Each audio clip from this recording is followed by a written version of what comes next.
খালাকাল মাউতা ওয়াল হায়াতা লিয়াবলুয়াকুম আইয়ুকুম আহসানু আমালা। হে পৃথিবীর মানুষেরা, আমি আল্লাহ তোমাদের মরণ বানাইলাম, জীবন বানাইলাম। আল্লাহ মরণটাকে আগে আনলেন, কারণ মানুষ মৃত্যুর কথা স্মরণ করে করে চলবে। একজন মানুষ যদি প্রকৃত মুমিন হইতে চায়, সে অন্তত পক্ষে মৃত্যুর কথা দিন 20 বারের চাইতে অধিক স্মরণ করতে হবে। আল্লাহর নবী বলেছেন, তুহফাতুল মুমিনিল মাউত, মৃত্যু হলো মুমিনের জন্য উপহার। আল্লাহর নবী বলেন, কাফা বিল মাউত ওয়াইজাম, মৃত্যুর ওয়াজটাই হলো মুমিনের জন্য যথেষ্ট। কারণ আমার দুনিয়া থেকে চলে যাইতে হবে, দুনিয়াতে কেউ থাকতে পারবে না। যার কারণে আল্লাহ মরণের কথা আগে এনে মরার কথা স্মরণ করে দিয়েছে।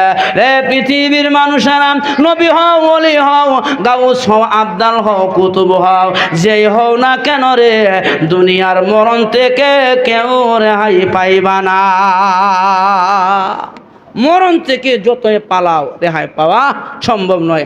আমি উম্মত, কিন্তু নবীরা তো দুনিয়ার থেকে বিদায়ছেন।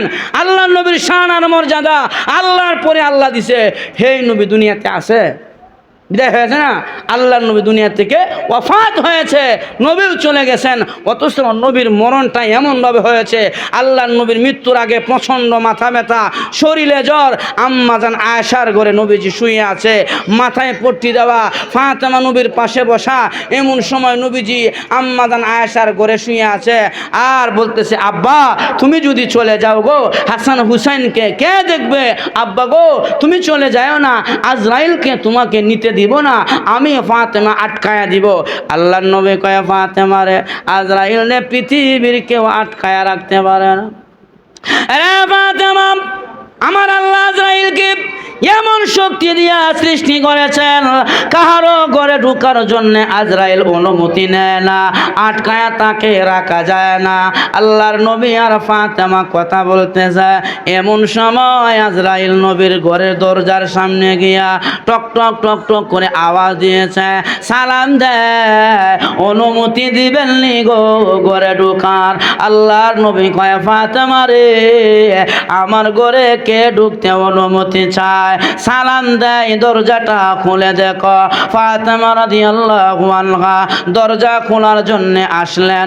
আল্লাহ কয়, আজরাইল দুনিয়ার কেউ তোমাকে দেখে না, আজকে নবী বলছে ফাতেমার কাছে প্রকাশিত হয়ে যায়বা, আর না হয় আমার বন্ধুর কথা মিথ্যা হয়ে যাবে। হযরতে ফাতেমা দরজা খুললেন, আজরাইল তার আসল চেহারাটা প্রকাশ করলেন। ফাতেমা তাকায়া দেখে মাথাটা মাথা আসমানে, পা দুইটা জমিনে, চোখ দিয়ে আগুন বের হচ্ছে, আগুন বের হচ্ছে চক্ষু দিয়া। হযরতে ফাতেমা দরজাটা লাগাইয়া আল্লাহর নবীর কাছে গিয়া কয়, আব্বা এমন একটা মানুষ আমাদের ঘরের দরজায় দাঁড়ায় আছে গো, মাথা আসমানে, পা দুইটা জমিনে, আব্বা চক্ষু দিয়ে আগুন বের হয়। মক্কা মদিনা কোন মানুষের সুরতের সাথে তার মিল নাই। আল্লাহর নবী কয়, ফাতেমা রে, এটা মক্কা মদিনার কেউ না, এটা হলো হাযা মালাকুল মাউত, হাযা হাযিমুল লাযাত ইয়ানিল মাউত। রে ফাতেমা, উনি হলেন মালাকুল মাউত, সমস্ত মানুষের স্বাদ আর মজা কেটে যায়, সে আজরাইল। ফাতেমা বলে, আব্বা তুমি অসুস্থ, এমন অবস্থায় আজরাইল তোমার কাছে কেন আসছে? আব্বা আমি দরজা খুলব না, আমি দরজা বন্ধ করে রাখব, তোমাকে নিতে দিব না। আল্লাহর নবী কয়, ফাতেমা রে, আজরাইল কাহারও ঘরে ঢুকার জন্য অনুমতি লাগে না। আজকে আমার দরজার সামনে দাঁড়াইয়া আজরাইল অনুমতি চায়, এটা আমি নবীর শান আর মর্যাদা। দরজা না খুললে আজরাইল এমনিতে ঘরে ঢুকে যাবে। হযরতে ফাতেমা রাদিয়াল্লাহু আনহা যখন নাকি কান্না করতে আরম্ভ করেছে, এমন সময় আজরাইল আল্লাহর নবীর ঘরে ঢুকলেন, ঢুকিয়া নবীকে সালাম দিয়া বলেন, নবী গো, আপনার চলে যাওয়ার সময় হয়ে গেছে। রফিকে আলা, আল্লাহর উচ্চ লেভেলের বন্ধুর কাছে আপনি যাইবেন, সময় হয়ে গেছে, আপনি এখন চলে যাইতে হবে। আল্লাহর নবী কয় আজরাইল যাব কি যাব না এই কথা বলবো পরে। হাত্তা ইয়াতিয়ানি জিবরাইল, যতক্ষণ পর্যন্ত জিবরাইল আমি নবীর কাছে না আসবে ততক্ষণ পর্যন্ত আমার গায়ে হাত দিবা না। জিবরাইল আসলে তারপরে আমার জান কবজ করবা। আল্লাহর নবী এই কথা বলার পরে এমন সময় জিবরাইল নবীর কাছে আগমন হয়ে গেল। আল্লাহর নবী কয় জিবরাইল আজরাইল এসেছে আমাকে নেওয়ার জন্য। তুমি কি বলো? হযরতে জিবরাইল কোরআনের আয়াত তেলাওয়াত করে নবীকে জানায় দেয় ইন্নাকা মাইয়িতুন ওয়া ইন্নাহুম মাইয়িতুন। ওগো নবীজি, আপনিও মরণশীল, আপনার দুশমন যারা তারাও মরণশীল। এই কথার দ্বারা ইঙ্গিত চলে আসছে আপনার চলে যাওয়ার টাইম হয়ে গেছে। আল্লাহর নবী চলে যাওয়ার আগে চোখের পানি ছেড়ে কাঁদে। জিবরাইল কয় নবী গো, আপনি কাঁদেন কেন? দুনিয়ার চাইতে আপনার বন্ধুর কাছে যাবেন আনন্দের কথা, আপনি কাঁদেন কেন? আপনি কার জন্য কাঁদেন? আপনি কি ফাতেমার জন্য কাঁদেন? ফাতেমাকে তো আল্লাহ আপনার মাধ্যমে সুসংবাদ দিয়েছে জান্নাতে মহিলাদের সরদারনি হবে। ওগো নবীজি, আপনি হাসান হুসাইনের জন্য কাঁদেন কেন? হাসান হুসাইনকে তো আল্লাহ আপনার মাধ্যমে সংবাদ দিয়েছে জান্নাতে যুবকদের লিডার হবে। আল্লাহর নবী কয় জিবরাইল রে, আমি ফাতেমার জন্য কাঁদি না, আমি হাসান হুসাইনের জন্য কাঁদি না। আল্লাহর নবী গো, আপনি কার জন্য কাঁদেন? আমার নবী কয় জিবরাইল আল্লাহ তো আমাকে জানায় দিয়েছে নবী গো, আপনি যেই জায়গার মধ্যে আছেন আপনার জীবদ্দশায় আপনার উম্মতদেরকে আমি আল্লাহ একসাথে গজব দিয়া ধ্বংস করব না। ওরে জিবরাইল, আমি নবী চলে গেলে আমার বড় ভয় হয় আমার গুনাহগার উম্মতদেরকে নাকি আল্লাহ একবারে গজব দিয়া ধ্বংস করে ফেলে। আমি আমার উম্মতের মায়ায় কাঁদি রে জিবরাইল, আমি ছিলাম আমার উম্মতের গার্ডিয়ান। আজকে আমি নবী চলে গেলে আমার উম্মতের জিম্মাদার কে হবে?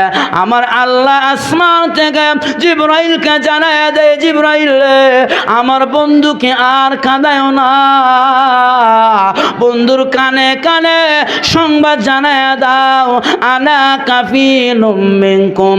আমার বন্ধু দুনিয়া থেকে বিদায় হয়ে গেলে আমার বন্ধুর উম্মতের জিম্মাদার বাকি জিন্দেগীর জন্য আমি আল্লাহ নিজে হয়ে গেলাম।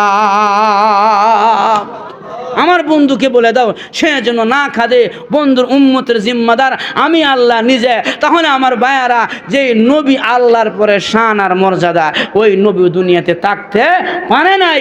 এই জন্য আল্লাহ তাআলা আল্লাযী খলাকাল মাউতা ওয়াল হায়াত, ও মানুষ তোমার মরণটা আমি আল্লাহ বানাইলাম, এরপরে হায়াত বানাইলাম লিয়াবলুয়াকুম আইয়ুকুম আহসানু আমালা। আমি আল্লাহ পরীক্ষা নিতে চাই, দেখতে চাই দুনিয়া থেকে নেক আমল করে উত্তম আমল করে আমলের পরীক্ষা নেওয়ার জন্য আল্লাহ তাআলা আপনার আমার মরণ এবং হায়াত সৃষ্টি করেছেন। এজন্য আমার ভাইয়ারা, এই হায়াত পাইলাম এমনিতেই না, আমাদের পরীক্ষা নেওয়ার জন্য আল্লাহ হায়াত দিয়েছেন। সামনে রমজান মাস আসতেছে, উত্তম আমলের মাস রমজান মাস। ইনশাআল্লাহ আমরা আমলের পরীক্ষা দিব, পুরাটা রমজান মাস ইবাদতের মাধ্যমে খাটাইবার চেষ্টা করব ইনশাআল্লাহ। রাজি আছি না? যখন রাজি আছি না, আহসানু আমালা। আসসালামু আলাইকুম ওয়া রাহমাতুল্লাহি ওয়া বারাকাতুহু। আলহামদুলিল্লাহি নাহমাদুহু ওয়া নাস্তাঈনুহু ওয়া নাস্তাগফিরুহু ওয়া নু'মিনু বিহি ওয়া নাতাওয়াক্কালু আলাইহি ওয়া নাউযু বিল্লাহি মিন শুরুরি আনফুসিনা। من يهده الله فلا مضل له ومن يضلله فلا هادي له ونشهد أن لا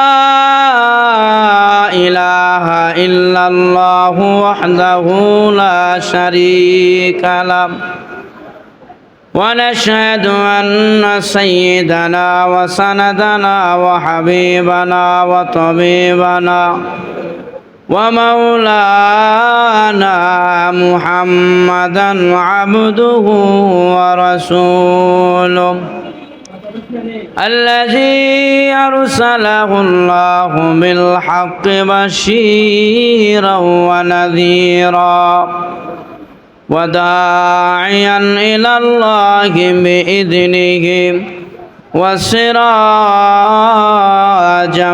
منيرا أما بعد فأعوذ بالله من الشيطان الرجيم بسم الله الرحمن الرحيم الذي خلق الموت والحياة ليبلوكم أيكم أحسن عملا صدق الله مولانا العظيم وقال النبي صلى الله عليه وسلم القبر روضة من رياض الجنة أو حفرة من حفر النار صلى الله على سيدنا ومولانا محمد وعلى آله وأصحابه وبارك وسلم بلغ العلا بكماله كشف الدجى بجماله حسنت جميع خصاله صلوا عليه وآله আলহামদুলিল্লাহ জামালুল কোরআন হাফিজিয়া মাদ্রাসা কর্তৃক আয়োজিত আজকের এই দোয়ার মাহফিলের সম্মানিত সভাপতি, জাতির মাতার মুকুট সম্মানিত ওলামায়ে কেরাম, আল্লাহ তাআলার আলিশান দরবারে শুকরিয়া আদায় করে যে মহান রব্বুল আলামিন আমাদেরকে অত্যন্ত দামি একটি মজলিসে বসার এবং কিছু কথা বলা এবং শোনার তৌফিক দিয়েছেন। জবান খুলে মালিকের দরবারে শুকরিয়া আদায় করে সকলে বলি আলহামদুলিল্লাহ। আমার ভাইয়ারা, আমি আপনাদের সামনে সূরা মুলকের একটি আয়াতের অংশ বিশেষ তেলাওয়াত করেছি, যে আয়াতের মধ্যে আল্লাহ তাআলা মানুষের মরণ এবং জীবনের কথা উল্লেখ করেছেন। আল্লাহ বলেন আল্লাযী খালাকাল মাউতা ওয়াল হায়াত, আমি পৃথিবীতে মানুষের মরণ এবং হায়াত সৃষ্টি করেছি। লিয়াবলুয়াকুম আইয়ুকুম আহসানু আমালা, আমি আল্লাহ পরীক্ষা নিতে চাই হায়াত নামক দৌলত পাওয়ার পরে আমার কোন বান্দা বান্দি দুনিয়াতে আহসান উত্তম আমল করে আমলের পরীক্ষা নেওয়ার জন্যে আল্লাহ তাআলা আপনার আমার মরণ সৃষ্টি করেছেন। তাহলে বোঝা গেল আল্লাহ আমাকে আপনাকে এমনিতেই সৃষ্টি করেন নাই। আল্লাহ এই দুনিয়াতে খলিফা এমনিতে বানায় নাই, মানুষ এমনিতেই বানায় নাই। বানানোর উদ্দেশ্য হলো, হায়াত দেওয়ার উদ্দেশ্য হলো আপনার আমার হায়াতের জিন্দিগি আল্লাহ দিয়েছেন আপনার আমার আমলের পরীক্ষা করার জন্য। কার আমল কত সুন্দর, কে উত্তম আমল করে। তো আল্লাহ তাআলা আয়াতের প্রথমে মরণের কথা আগে উল্লেখ করেছেন। আল্লাহ বলেন আল্লাযী খালাকাল মাউত, আমি মানুষের মরণ সৃষ্টি করেছি, বল হায়াত, এরপরে হায়াতের কথা বলছেন। পৃথিবীতে দেখা যায় আগে মানুষের হায়াত, এরপরে মরণ, কিন্তু আল্লাহর কোরআনে আয়াতের প্রথমে আল্লাহ বলেছেন আমি মরণ সৃষ্টি করেছি, এরপরে হায়াত সৃষ্টি করেছি। হ্যাঁ, তাহলে বোঝা গেল মরণটা আগে, হায়াতটা পরে। মুফাসসিরিনে কেরাম এই দুইটা মুকাদ্দম মুআখার করার কারণ উল্লেখ করেছেন। আল্লাহর কাছে দুনিয়ার হায়াতের কোনো দাম নাই। আর দুনিয়া জিফা ওয়া তালিবুহা কিলাব, আল্লাহর নবী বলেন দুনিয়াটা হলো একটা মরা গরুর নেই। যা কুকুর শুকুর এইসব তালাশ করে। অতএব এই দুনিয়ার মূল্য আল্লাহর কাছে এক পয়সার নাই, যার কারণে দুনিয়ার হায়াত আল্লাহ ধরে নাই। আল্লাহ তাআলা আখিরাতের হায়াত ধরেছেন, যে হায়াত পাওয়ার পরে লা ইয়ামুতু ফিহা, ওই জায়গায় তার কোনোদিন মরণ হবে না, আবাদুল আবাদ সে থাকবে, মরণ নামক প্রাণী তাকে গ্রাস করবে না। ওই হায়াতের কথা আল্লাহ উল্লেখ করেছেন। এজন্য ওই লম্বা হায়াত পাইতে গেলে আগে আমাদের মরতে হবে দুনিয়ায়। কারণ পৃথিবীতে যে প্রাণীর ভিতরে জান আছে তার মরণ আছে, যার ভিতরে প্রাণ আছে তার মরণ আছে। পৃথিবীতে এমন কেউ বলতে পারবে যে মরবে না? এমন কেউ আছে? মরণ, এই যে মরণ নামক স্বাদ প্রত্যেকটি প্রাণী বুক করতে হবে, মরণ থেকে কেউ রেহাই পাবে না। আল্লাহ কোরআনে আয়াতে আমাদের বলছেন, কুল্লু মান আলাইহা ফান।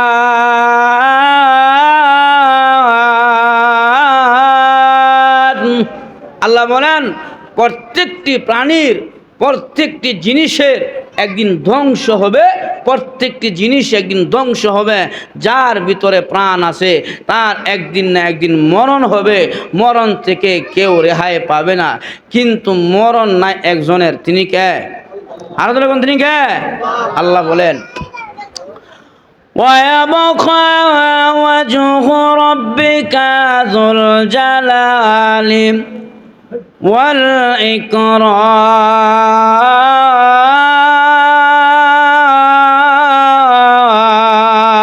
والإكرام।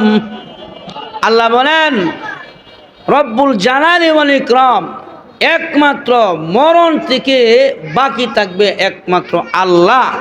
আল্লাহ ছাড়া পৃথিবীতে যত মাখলুক আছে, সমস্ত মাখলুকের প্রাণ আছে, তার মরণও আছে।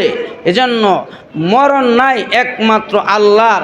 আর যিনি মরে যায় তিনি রব হতে পারে না, আর যিনি ক্ষুধা হবে তার মরণ হতে পারে না। আল্লাহ এক আয়াতের মধ্যে বলেন, আল্লাহু লা ইলাহা ইল্লাহু হুয়াল হাইয়ুল কাইয়্যুম।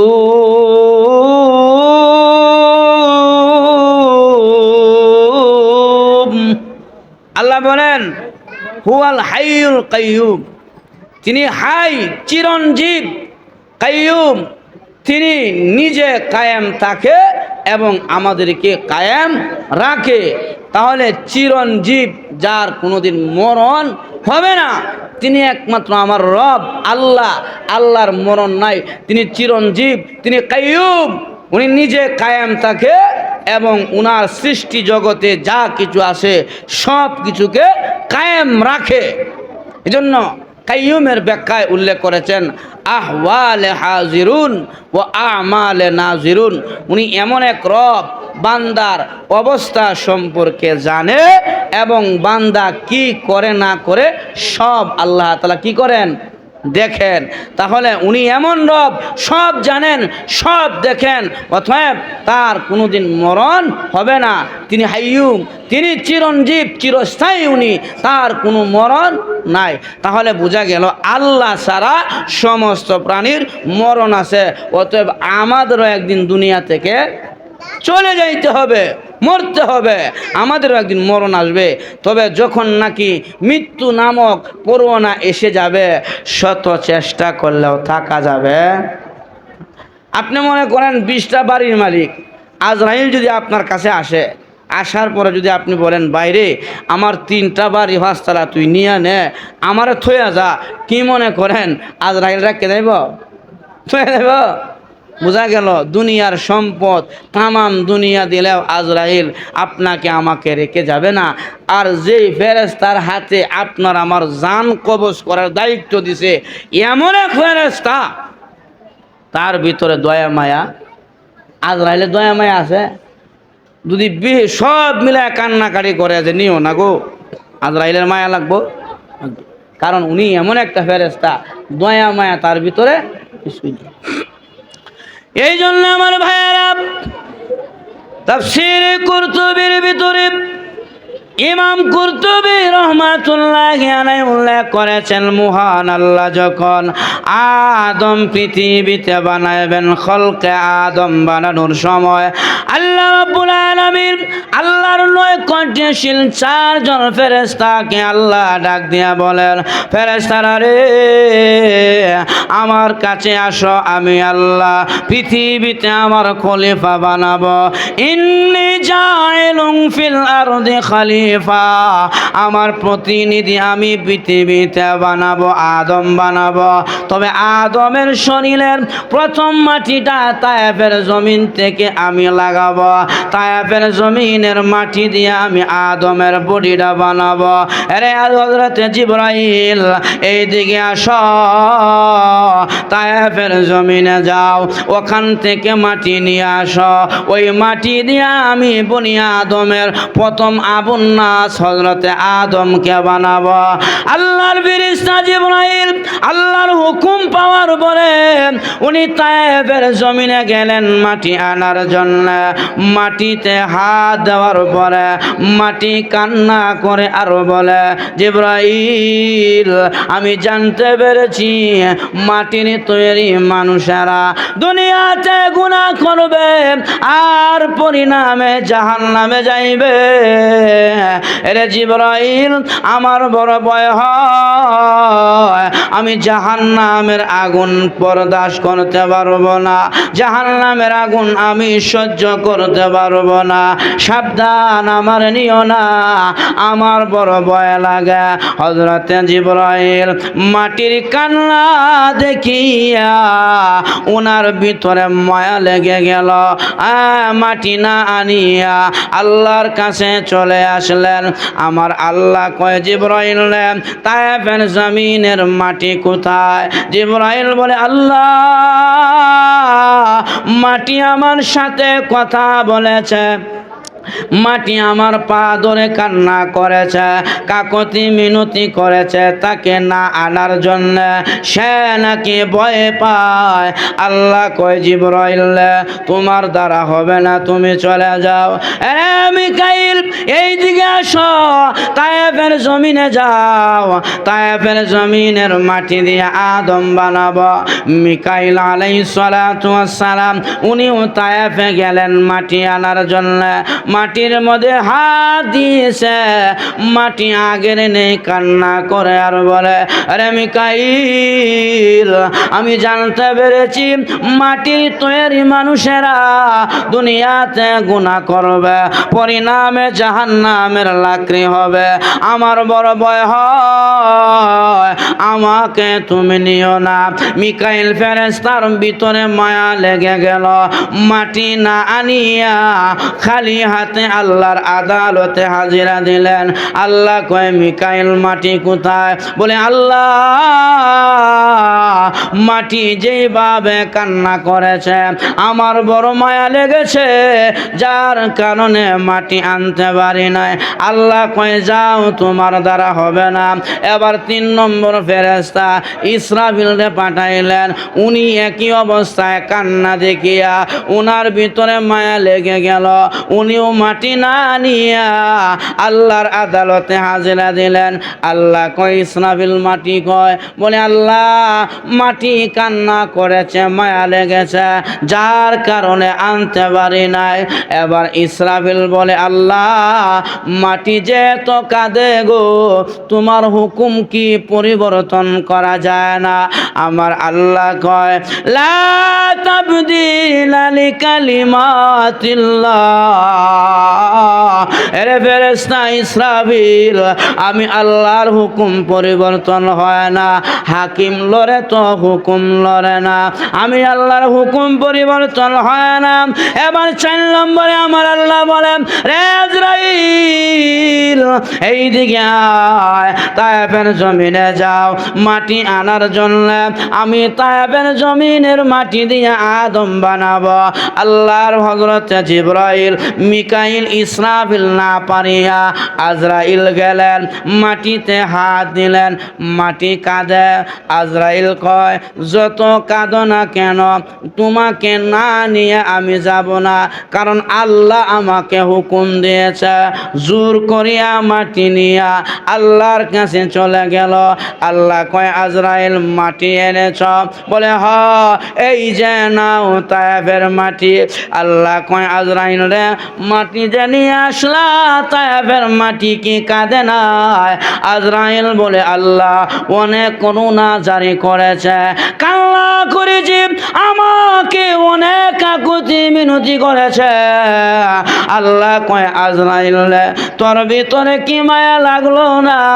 কিভাবে তুমি নিয়ে আসলা?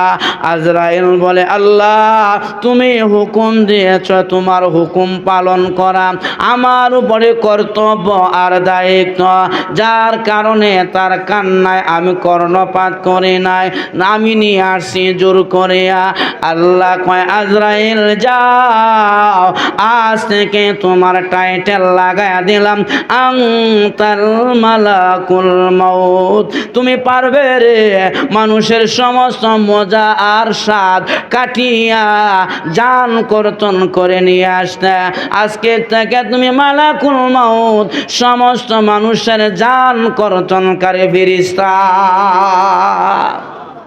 তোর ভিতরে মায়া নাই, তিল ফেরেশতা এসে পড়ছে মায়ার লাগি, কিন্তু তুই আর মাটি না আনিয়া, তুমি আসো নাই, মাটি নিয়ে আসছ, কান্নার কথা তুমি শোনো নাই। তুমি পারবা দুনিয়ার মানুষের স্বাদ আর মজা কেটে দিয়া তাকে মায়ের খুল খালি করিয়া, তুমি মার বুক খালি করিয়া সন্তানকে চিনিয়ে নিয়ে আসতে?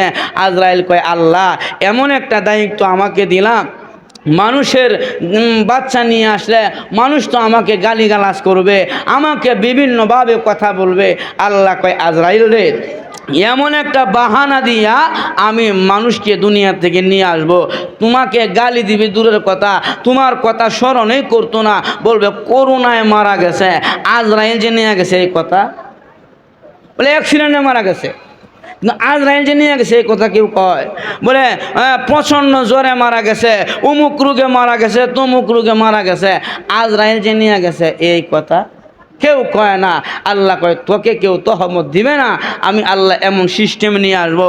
তাহলে বোঝা গেল আমার ভাইয়ারা, যে ফেরেশতা আপনার আমার জান কর্তন করবে, রূহ বের করবে, ওই ফেরেশতার দয়া মায়া বলতে কিছুই নাই। দুনিয়ার সব দিনেও ওই ফেরেশতা আপনার রূহ রাখিয়া যাবে না, সময় হয়ে গেলে নিয়ে যাবে। তবে হ্যাঁ, আজরাইল দুইটা জান বের করতে, তার মধ্যে একটু মায়ার ভাব এসেছিল, দুইটা জান বের করতে। তাফসীরের কিতাবে পাওয়া যায়, আজরাইল দুইটা জান বের করার সময় তার ভিতরে মায়ার ভাব চলে আসছিল, মায়া মায়া ভাব। এক নম্বরে সাদ্দাতের মা, সাদ্দাতকে যখন প্রসব করেছিল, নদীর মাঝখানে নৌকা দিয়া ভ্রমণে যাওয়ার সময় সাদ্দাতের মা নৌকার মধ্যে প্রচণ্ড জ্বর তুফানের মধ্যে প্রসব করেছিলেন। নৌকা লন্ড বন্ড হয়ে গিয়েছিল। ওই বাসমান পানির মধ্যে সাদ্দাতের মা সন্তান প্রসব করলেন। আমার আল্লাহ কয়, আজরাইল যা, সাদ্দাতের মাকে দুনিয়া থেকে নিয়ে আসো।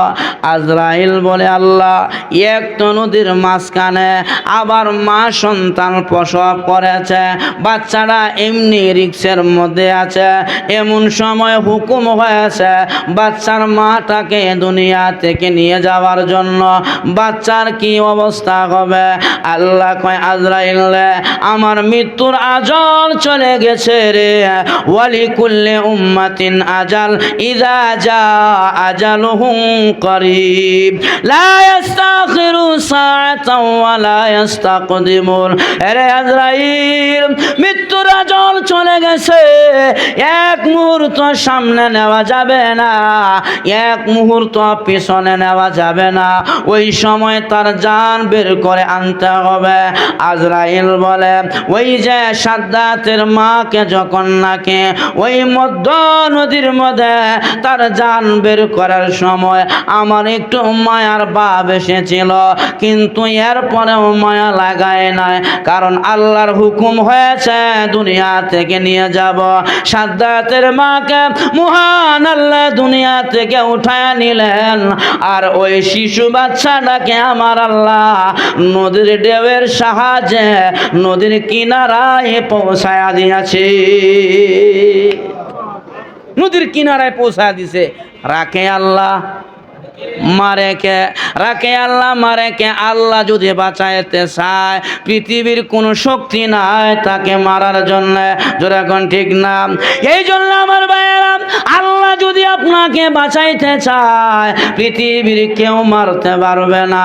কারণ ফেরাউন রাজত্ব পাওয়ার পরে সে চেয়েছিল রাজত্ব আজীবন তার হাতে থাকবে। যখন নাকি ফেরাউন মিশরের রাজত্ব পাইলেন, মিশরের প্রধানমন্ত্রী হয়ে গেলেন, তখন মিশরের জাদুঘরে ৮০,০০০ জাদুঘর ছিল, গণক। ৮০,০০০ গণকের লিডার ছিলেন দবিরা। ওই দবিরা নামক লিডারকে ডাক দেয়া কয়, ফেরাউন, এরে দবিরা, আমাকে একটু গণনা করে দেখো আমার রাজত্বর মেয়াদ কতদিন। এবার দবিরা গণনা করতেছে, গণনা করে করে সে গণনার মাধ্যমে পাইলেন, ফেরাউন গো, রাজত্ব পাইলা বেশি দিন টিকবে না। বলে, কে আমার রাজত্ব নিবে? বলে, মুসা নামক একজন ছেলে দুনিয়াতে আসবে রে, ওই মুসা তোমার রাজত্ব ছিনায়া নিবে, তোমাকে মারে মেরে ফেলবে, তার হাতে মরণ হওয়ার সম্ভাবনা রয়েছে। ফেরাউন কো, তাহলে কি লাভ হইল? এই রাজত্ব পাইয়া যদি আমার রাজত্ব চলে যায়, পাওয়ার সে না পাওয়ায় ভালো আছেন। এবার ফেরাউন কয়, দবিরা রে, যেহেতু আমার হাতে ক্ষমতা, আমি দেখিয়া দিমু কে আমার রাজত্ব নেয়। এবার ফেরাউন উনার সমস্ত বাহিনীদেরকে আদেশ করলেন, রে আমার বাহিনীরা, এই আজকে থেকে মিশরে যত মা পুরুষ বাচ্চা প্রসব করবে, ওই বাচ্চাটাকে মার কোলে হত্যা করে ফেলবা, কারণ ছেলে মুসা যেন দুনিয়াতে না আসতে পারে, সে আমার ক্ষমতা নিয়ে যাবে। ফেরাউন আদেশ করলেন, যে মহিলার শিশু বাচ্চা ছেলে হয় ফেরাউনের বাহিনীরা জাগাত মেরে ফেলে, জাগায় হত্যা করে ফেলে। এইভাবে হত্যা করতে করতে ফেরাউন ডাক দিয়া কয়, বাহিনীরা রে, কি পরিমাণ শিশু তোমরা হত্যা করেছ? বাহিনীরা বলে, ওগো নেতা, ওগো ফেরাউন আমাদের লিডার ৮০,০০০ মায়ের বুক খালি করেছে সন্তানকে হত্যা করিয়া। এবার ফেরাউন কয়, দবিরা, গণনা করিয়া দেখ আমার দুশ্মন মুসা মরছে নি, আমার দুশ্মন মুসা মরছে কিনা। এবার দবিরা গণনা শুরু করলেন। গণনা করতে করতে তার গণনার রাডারের মধ্যে ধরা খাইলেন। ফেরাউন রে, মুসা মরে নাই, মুসা আমার গর্ভে থেকে প্রসব হয়ে এই দুনিয়াতে মুসার বয়স ৩ মাস। ৩ মাস অতিবাহিত হয়ে গেছে, মুসা এখনো দুনিয়াতে আছে। ফেরাউনের মাথা নষ্ট কিরে, যার কারণে ৮০,০০০ মায়ের বুক খালি করলাম, ওই মুসা নাকি ৩ মাস বয়স দুনিয়াতে, তাহলে তো আমার রাজত্ব চলে যাবে। এরে বাহিনী, তাড়াতাড়ি করে তল্লাশি চালা রে, কার বাড়িতে নবজাতক বাচ্চা আছে, শিশু বাচ্চা ৩ মাস বয়স, তাড়াতাড়ি করে তল্লাশি চালাও। আমার ভাইয়ারা, তল্লাশি চালাইতে চালাইতে ফেরাউনের একটা বাহিনী মুসা নবীর মায়ের বাড়ির দিকে রওনা হয়েছে। মুসার বাড়ির দিকে ফেরাউনের বাহিনী আসতেছে। মুসা নবীর একটা বোন ছিল, নাম তার মরিয়ম। ওনার বড় ছিল ওই মরিয়ম। যখন নাকি দেখলেন ফেরাউনের বাহিনী আসতেছে, মরিয়ম দৌড়ে গিয়ে কয়, মা আর মনে হয় আমার ভাই মুসাকে রাখা যাবে না। বলে কেন রে? বলে ওই যে ফেরাউনের বাহিনী আসতেছে, ওই তো তারা এসে আমার ভাইকে হত্যা করে ফেলবে। আমার ভাইয়ারা তাফসীরের কিতাবে লিখেছে মুসা নবীকে মা কোলে নিয়া ওই জ্বলন্ত চুলার পারে বসিয়া মা রুটি বানাইতেছিলেন। এমন সময় ফেরাউনের বাহিনী মুসা নবীর বাড়ির দিকে যখন ঢুকলেন, আল্লাহ কয়, মুসার মা চিন্তার কারণ নাই রে, ওই তোমার সন্তান মুসাকে জ্বলন্ত চুলার ভিতরে ঢুকায়া দাও। জ্বলন্ত চুলার ভিতরে শিশু মুসাকে ঢুকায়া দাও। মা তাই করলেন, কুলের সন্তানটাকে জ্বলন্ত চুলার ভিতরে ঢুকায়া দিলেন। ফেরাউনের বাহিনী পুরাটা ঘর তন্নর তন্নর করে খুঁজলেন, কোথাও শিশু বাচ্চা মুসারে পাইলেন না, কারণ মুসা নবী তো আগুনের ভিতরে জ্বলন্ত চুলায়। এবার ফেরাউনের বাহিনী চলে গেল। মুসা নবীর মা ডাক দেয়া কয়, মারিয়াম, আমার ছেলে মুসা পুরিয়া ছাই হয়ে গেছে রে, আয় দু একটা হাড্ডি যদি পাওয়া যায় রে, হাড্ডিগুলো দেখিয়া আমি মার কলিজা ঠান্ডা করব। এই বলে মুসার মা চুলার কাছে গেলেন, গিয়া দেখে রে আল্লাহ নবী মুসার শরীর পূর্বে দূরের কথা, মহান আল্লাহ মুসা নবীর একটা পশম পর্যন্ত আগুন পোড়ায় না। রাখি আল্লাহ মারে কে? মুসা নবীর মা সন্তানরে আবার কোলে নিলেন। পয়গম্বর মুসা ফুটফুটে সুন্দর বাচ্চা, আগুনে পোড়ায় না। এবার মুসা নবীর মা কোলে নিলেন। কিন্তু ফেরাউনের বাহিনী খালি গণ গণ এই বাড়িতে আসে, বারবার আসে, দেখে বাচ্চা আছে কিনা। এবার আল্লাহ কয়, মুসা নবীর মা এইভাবে লুকাইয়া সন্তানকে কতদিন রাখবা? একটা কাজ করো, একটা সিন্দুক বানাইয়া ওই সিন্দুকের ভিতরে ঢুকাইয়া বাচ্চাটাকে নীল নদীর মধ্যে ভাসায়া দাও, আমি আল্লাহ বাচ্চাকে হেফাজত করব। একটা কাজ করো, সিন্দুক বানাও, বানায়া ওই সিন্দুকের ভিতরে বাচ্চাকে ঢুকায় নীল নদীর মধ্যে ভাসায়া দাও, আমি হেফাজত করব। আমার ভাইয়ারা, এবার মুসা নবীর মা মিস্ত্রি খুঁজতেছে একটা সিন্দুক বানাইবার লাগি, বাচ্চা রাখার জন্য সিন্দুক। আল্লাহ নবী মুসার মা বাড়ি থেকে বের হইলেন। বের হইয়া শুনে রাস্তা দিয়া কে জানি বলে যায়, এগো সিন্দুক বানাইবেন, সিন্দুক বানাইবেন, বাক্স বানাইবেন। মুসা নবীর মা বলেন, মিস্ত্রি এইদিকে আসরে, আমাকে ছোট বাচ্চা রাখার একটা সিন্দুক বানায়া দাও, একটা বাক্স বানায়া দাও। এবার মিস্ত্রি মুসা নবীর মায়ের বাড়িতে আসলেন, বারান্দায় বসাইলেন। বলে, মুসার মা গো, আমার ব্যাগের মধ্যে সব যন্ত্রপাতি আছে, কাঠ আছে, সব আছে, লোহা আছে, তার কাটা আছে, কিছুই লাগবে না, একটু পানির ব্যবস্থা করে যন্ত্রটি দাঁড় দিতে হইব। মুসা নবীর মা পানি আনার জন্য গেলেন। পানি এনে দেখে মিস্ত্রি সিন্দুক বানাইয়া বসে আছে। মিস্ত্রি সিন্দুক বানাইয়া মুসা নবীর মার কাছে দিলেন, হেই জানেন আপনার সিন্দুক। এই বলে সিন্দুক দিয়া মিস্ত্রি চলে যায়। মুসা নবীর মা কয়ে, মিস্ত্রি রে, সিন্দুক বানাইলাম, মজুরিটা নিবা না? এবার মিস্ত্রি কয়, আমি অসহায় মানুষের কাজ করিয়া পারিশ্রমিক নেই না। মুসা নবীর মা কয়, মিস্ত্রি খাটের মজুরিটা নিয়ে যাও, খাটের মূল্যটা নিয়ে যাও। এবার মিস্ত্রি কয় না গো, আমি অসহায় মানুষের কাজ করিয়া আমি তাদের কাছ থেকে পারিশ্রমিক নেই না। এবার মুসা নবীর মা বলে, মিস্ত্রি রে পরিচয়টাও দিলে না, তোর বাড়ি কোথায়? এইভাবে বাক্স বানাইয়া চলে গেলা, একমাত্র আমাকে বাক্স দিলা, টাকাও নিলা না, মজুরিও নিলা না, পরিচয়টাও দিলা না। এবার মিস্ত্রি কয়, মুসার মা আমি দুনিয়ার কোনো মিস্ত্রি না রে, আমি আল্লাহর তৈরি ফেরেশতা হযরত জিবরাইল আলাইহিস সালাতু ওয়াস সালাম। আমি দুনিয়ার কোনো মিস্ত্রি না, আমি ফেরেশতা হযরত জিবরাইল। আল্লাহর নবী মুসা নবীকে ওই সিন্ধুকের ভিতরে ঢুকাইয়া মুসার মা সিন্ধুকটা নদীর মধ্যে ছেড়ে দিলেন। কিন্তু দুনিয়ার সিন্ধুক বাটিয়ালে যায়, স্রোত যেদিকে যায় সিন্ধুক ওই দিকে যায়, কিন্তু মুসা নবীর সিন্ধুকটা এটা ব্যতিক্রম। ওই সিন্ধুক উজান ধরছে, বাটিয়াল যায় না, উজায়া যায়। স্রোত যেদিকে যায় ওই দিকে না গিয়া সিন্ধুক উজায়া যায়। আশ্চর্য কিরে, একটা জিনিস স্রোতের মধ্যে ছেড়ে দিলে বাটিয়াল যায়, সে পিছায়া যায়, আর মুসা নবীর সিন্ধুক সামনে আগায়া যায়।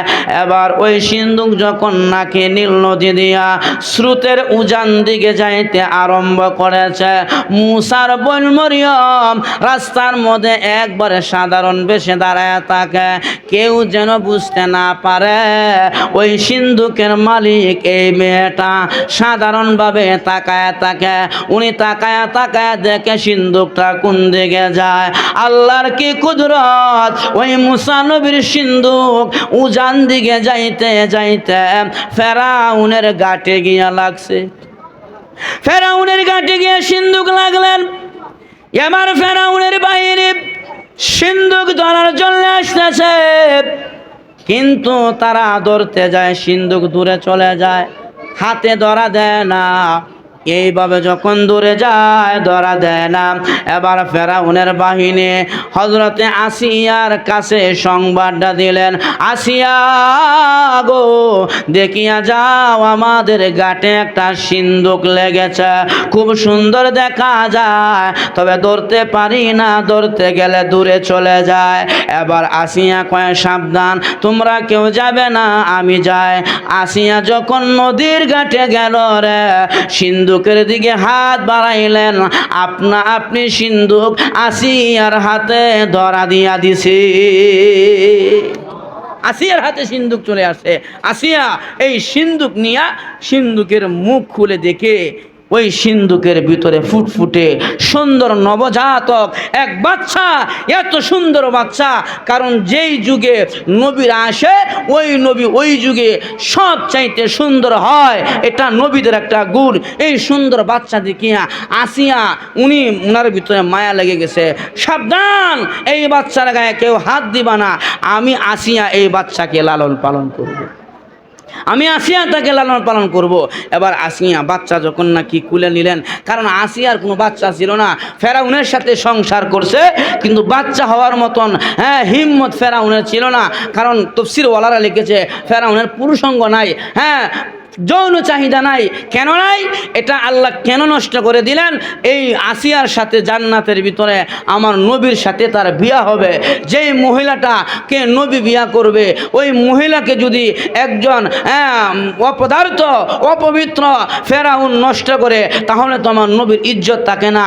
যার কারণে ফেরাউনের পুরুষাঙ্গ ছিল না, এটা আসিয়া জানতো, আর কেউ জানতো না। এজন্য আসিয়াকে বড় চাপ দিত, তুমি আমার খোদা মানো। আসিয়া কয়, বেশি চাপাচাপি করলে আসল কথা কইলে, আসল কথা ফাঁস করে দিমু। এখন ফেরাউন কইতে দরকার নাই, থাক, কারণ আমি যে ক্ষুধা, যদি আমার পুরুষাঙ্গ নাই, এই কথা যদি আমার জাতি জানি না ফেলা, তাহলে তো আমার ক্ষুধা রাখতো না।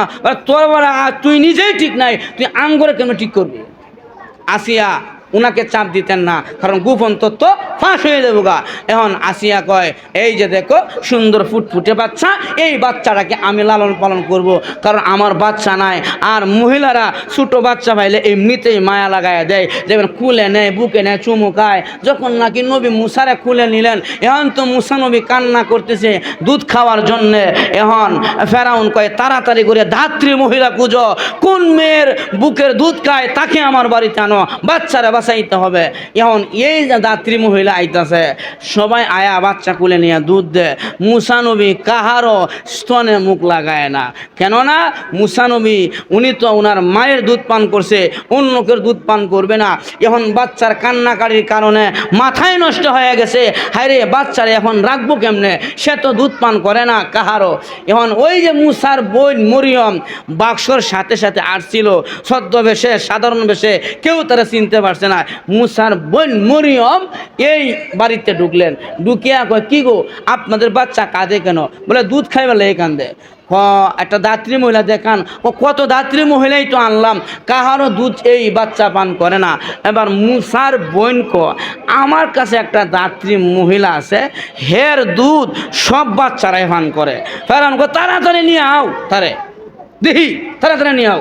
এমন খবর গেছে মুসা নবীর মার কাছে, গিয়া কয়, মা গো তোমার ফেরাউন ডাকছে। এবার মুসা নবীর মা ফেরাউনের বাড়িতে আসছে, আসার পরে আসিয়া কয়, দেখো তো বাচ্চারা তোমার বুকের দুধ পান করে কিনা। যখন নাকি মুসার মা হাত বাড়াইলেন, মুসা নবী মায়ের হাতে চলে গেলেন। যখন নাকি বিসমিল্লাহ বলে মার স্তনটা মুসা নবীর মুখের ভিতরে দিয়ে দিলেন, ওই মুসা নবী দুধ পান করতে শুরু করলেন। ফেরাউন কয়, মহিলাকে আমার বাড়িতে রেখে দাও, তার থাকা খাওয়া চিকিৎসা সব খরচ আমি বহন করব। এবার মুসা নবীর মা কয়, না আমি এই জায়গায় থাকতাম না, আমার সংসার আছে, আমার তো আরও স্বামী আছে, আমার ছেলে সন্তান আছে, হেদের তো আমার দেখশন করতে হবে। আপনাদের বাচ্চাকে যদি বাঁচাইতে হয় আমার বাড়িতে পাঠাইয়া দেন, খরচ আদি যা লাগা পাঠাইয়া দিবেন। ফেরাউন কয়, যাও তুমি সহ তোমার ফ্যামিলি সহ যত খরচ হবে সব আমি বহন করলাম, এই বাচ্চাকে তুমি দুধ পান করাইবে। সুবহানাল্লাহ। আগে মায়েরা ভালা, এখন শত্রুরা খরচ দেশে ভালে। আল্লাহর খেলা, আল্লাহর খেলা। আল্লাহ নবী মুসা আলাইহিস সালাতু ওয়াস সালাম উনার মা যখন নাকি মুসা নবীকে নিয়ে গেলেন, মুসা নবীরে নিয়া মুসার মা বাড়িতে লালন পালন করতেছে। যখন নাকি 2.5 বছর 3 বছর বয়সে পদার্পণ করলেন, এবার মুসা নবী দুধ ছেড়ে দিলেন, আর দুধ পান করে না। এবার মুসা নবীর মা ওই সন্তানটাকে আসিয়ার কাছে ফিরাইয়া দিলেন, আসিয়া রে নাও তোমাদের বাচ্চা তোমরা বুঝিয়া নাও। মুসা নবীকে আসিয়ার কাছে ফিরাইয়া দিলেন। এবার আসিয়া নবী শিশু ফেরা মুসাকে উনার কোলে লালন পালন করতে আরম্ভ করলেন। কিছুদিন যাওয়ার পরেও ফেরাউন তো মানুষ, তার ভিতরে তো ছোট বাচ্চা দেখলে পুরুষেরই মায়া লাগে। আমরা বাচ্চা দেখলে কোলে নেই, চুমুকায়, ওটা কার বাচ্চা বলে অমুকের বাচ্চা, চুমুকায়, চিপস কিনা দেয়। ফেরাউন একদিন কয়, আসিয়া রে বাচ্চাটা একটু খুলে দিবা, দেখি তোমার বাচ্চাটা কোলে নেয়। এবার আসিয়া ফেরাউনের হাতে বাচ্চাটা দিলেন। ফেরাউন চেয়েছিল ওই বাচ্চাটার মুখের মধ্যে একটা চুম্বন খাবে। যখন নাকি মুখ গালের কাছে নিয়ে গেলেন চুমু খাওয়ার জন্য, নবী মুসা এত জোরে একটা তাপ্পর ফেরাউনের গালে লাগাইয়া দিলেন। ফেরাউন তাপ্পর খাইয়া এমন একটা চিল্লে দিয়েছে, রাজপ্রাসাদের ভিতরে যত কর্মকর্তা ছিল সবাই চিল্লানি শুনিয়া ঘর থেকে বের হয়ে গেল। বলে, কি হয়ে গেছে গো, এত জোরে চিল্লে কে দিল? রাজপ্রাসাদ পর্যন্ত কেঁপে গেছে। এবার ফেরাউন কয়, আসিয়া আর দেরি করা যাবে না, যে জোরে তাপ্পর আমাকে দিল আমি ফেরাউন আমার চোখে জিনু পোকা দেখে ফেলছি। তাপ্পরের কারণে নিশ্চিত এই ছেলে আমার শত্রু, ওই মুসা হেকে আর রাখা যাবে না। আসিয়া কয়ে, ফাগল ছোট বাচ্চা বাবার কুলে উঠলে দাড়ি ধরে তাপ্পর মারে, মারে তাপ্পর মারে, এটা বাচ্চার স্বভাব, বাচ্চার অভ্যাস। এই বাচ্চার তাপ্পর খায়া তুমি বলতেছ তুমি জিনু পোকা দেখে লাইছ, এই কথা শুনলে মানুষে তোমারে তিরস্কার করবে, সাবধান বলা যাবে না। ফেরাউন কয়, আসিয়া আমার মন কয় রে এই ছেলে আমার দুশ্মন, তার নাম মনে হয় মুসা। আসিয়া কয় না, সাবধান, বাচ্চার গায়ে হাত দিবা না, আমি এই বাচ্চার মা, আমি তাকে লালন পালন করব। ছোট বাচ্চা কিছুই বুঝে না। এবার ফেরাউন বলে, আসিয়া তাহলে তোমার বাচ্চাকে আমি পরীক্ষা করব, দেখি সে আসলে অবুঝ বাচ্চা কিনা। এক পাত্রের মধ্যে স্বর্ণ রাখো, আরেক পাত্রের মধ্যে জ্বলন্ত আগুন রেখে দাও, যদি আগুনের মধ্যে বাচ্চারা ধরে তাহলে বুঝবো বাচ্চারা অবুঝ, আর যদি স্বর্ণের পাত্রের মধ্যে ধরে তাহলে বুঝবো স্বর্ণের পাত্র ধরলে বাচ্চারা বুঝে, কারণ অবুঝ বাচ্চা আগুন পানি কিছুই বুঝে না। এবার দুই পাত্রের মধ্যে স্বর্ণ আর আগুন রাখিয়া মুসা নবীর ছেড়ে দিছে। এখন আগুন দেখলে ছোট হোক বড় হোক সবাই তো তাপ দেখে বুঝবে না, তাপ হইনা আগুন আছে। আল্লাহ নবী মুসা আগুনের দিকে আর যায় না, স্বর্ণের পাত্রের দিকে যাইতেছে। আমার আল্লাহ কয়, জিবরাইল, আমার কালিমুল্লাহ মুসা পরীক্ষার সম্মুখীন হয়েছে, সে পরীক্ষায় ফেল করে ফেলবে রে, তাড়াতাড়ি যাও। মুসা নবী স্বর্ণের পাত্র দিকে রওনা হয়েছে, তাকে স্বর্ণের পাত্র না ধরাইয়া আগুনের পাত্রের মধ্যে তার হাতটা ঢুকাইয়া দাও। আমার ভাইয়ারা, মুসা নবীকে জিবরাইল উনার হাত দিয়া মুসা নবীর হাতটা আগুনের জ্বলন্ত আংরার মধ্যে ঢুকাইয়া দিলেন। মুসা নবী জ্বলন্ত একটা আংরা মুখের ভিতরে দিয়া দিছে। এই জন্যে মুসা নবী কথা বললে তেতায়া তেতায়া বলতেন। ইতিহাসবিদ লিখেছে, তাফসীরওয়ালারা লিখেছে, ওই যে জ্বলন্ত আংরাটা জিহ্বার ভিতরে দেওয়ার কারণে উনি কথা বাজিয়া বাজিয়া বলতেন। আল্লাহর নবী মুসা যখন লাগি ওই আগুনের মধ্যে হাত দিলেন, আসিয়া কয়ে, ফেরাউন রে, আমি আগে বলেছিলাম আমার বাচ্চা বুঝে না, এটা অবুঝ বাচ্চা। ফেরাউন কয়ে, যাও মাফ করে দিলাম, আসলে বুঝে না, কিন্তু বুঝে, এই খেলা খেলে আমার আল্লাহ। মারার জন্য বারবার চেষ্টা করছে কিন্তু মারতে পারে না। আল্লাহ কয়, আমি বাঁচামু, আমি যাকে বাঁচাবো তাকে কেউ মারতে পারবে না। এবার ফেরাউন ছাইরা দিলেন, যাও, এই ছেলে অবুঝ বাচ্চা, বুঝছে না, আমাকে তাপ্পর মারছে। এইভাবে অনেক লম্বা ইতিহাস। আমি এই কথাটাই বুঝাইতেছিলাম যে আল্লাহ যদি কাউকে রাখতে চায় তারে কেউ মারতে পারবে না, আর আল্লাহ যদি মেরে ফেলে তারে কেউ রাখতে পারবে না। এই জন্য রাখে আল্লাহ, মারে কে? আমার ভাইরা, এই জন্য আমার তেলাওয়াত কি তো আয়াতের মধ্যে আল্লাহ জানায় দিয়েছে, আল্লাহ